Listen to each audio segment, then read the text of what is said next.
Welcome to HubSpot Hacks. If you're new here, we make HubSpot way faster, easier, and less confusing to use. Today's video is going to be all about association labels, which are a great way to track the relationships between different records and objects. I'm going to show you how to set it up in today's HubSpot hack. First things first is some housekeeping. It's good to know that association labels are available only on professional or enterprise level HubSpot hubs. So if you have professional enterprise on any level hubs, you're good to go. And also want to mention that down in the description of the video is a link to our HubSpot Hacks newsletter where you can get all the latest and greatest HubSpot tips, tricks, and tutorials right here in box. All right, let's get started. First thing you want to do is log into HubSpot. So you'll see here on this example deal, just a quick demo of what association labels can look like.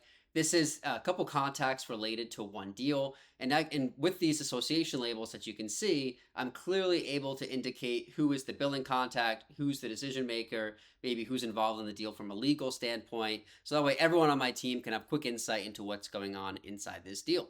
All right, folks, once you get into HubSpot, you can scroll down over here on the left-hand side to data management.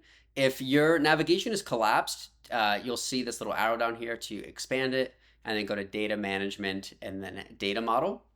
And then from here, you'll click over here at the top right to edit your data model. Then over here on the left, you're going to click associations. And then you can choose whichever object you want to be working with. So we're going to be working with deals.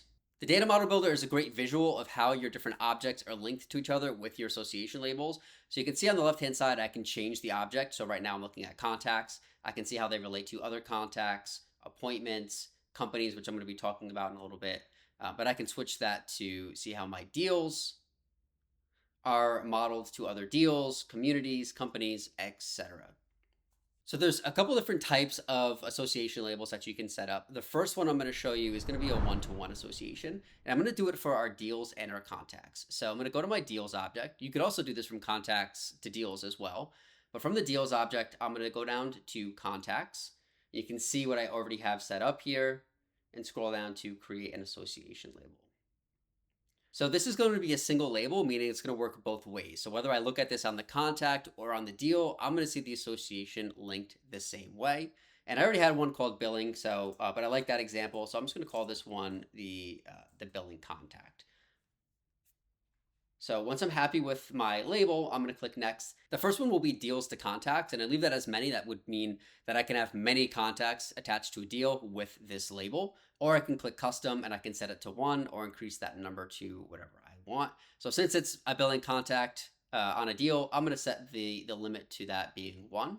And then contacts to deals would be how many deals a contact can be linked to that they are the billing contact for. So that one I'm going to leave unlimited in case we work with someone many times and they're the billing contact for multiple deals. Once I'm happy, I'll click create. And now my new association label has been set up. The next one I'm going to show you is going to be a pair of labels. And I'm going to do this between contacts and companies. So again, I can go to either the company object or to the contact object. I'm going to go to contacts. And I'm going to choose how that relates to companies. Find this in my data model. And I want to go create a new association label. So the use case I'm going to use here for my pair of labels are going to be contacts who maybe used to work at another organization. So for the contact, I'm going to call this one former employee. So when you're looking at a company, you'll see people that are listed there. Someone doesn't work there anymore, you can tag them as a former employee, or then from a company standpoint, you'll see it as a former company. Once I've got that set up, I'll click next. And then again, I can choose if I want this to be a one-to-many association, one-to-one, one-to-two, whatever it is that I prefer. I'm going to leave this as one-to-many because you never know how many times you might need to use it. So I'm going to click to create this association label. So I created my association label, and now I'm looking at a contact record where I can see the company that it's associated to. So if this person no longer works at this company, I can come in here and add an association label, click to scroll through my labels. So this is a test account, so I have lots of different labels here, but I'm going to scroll down to my pair of labels, and I'm going to tag this as the former company and click update.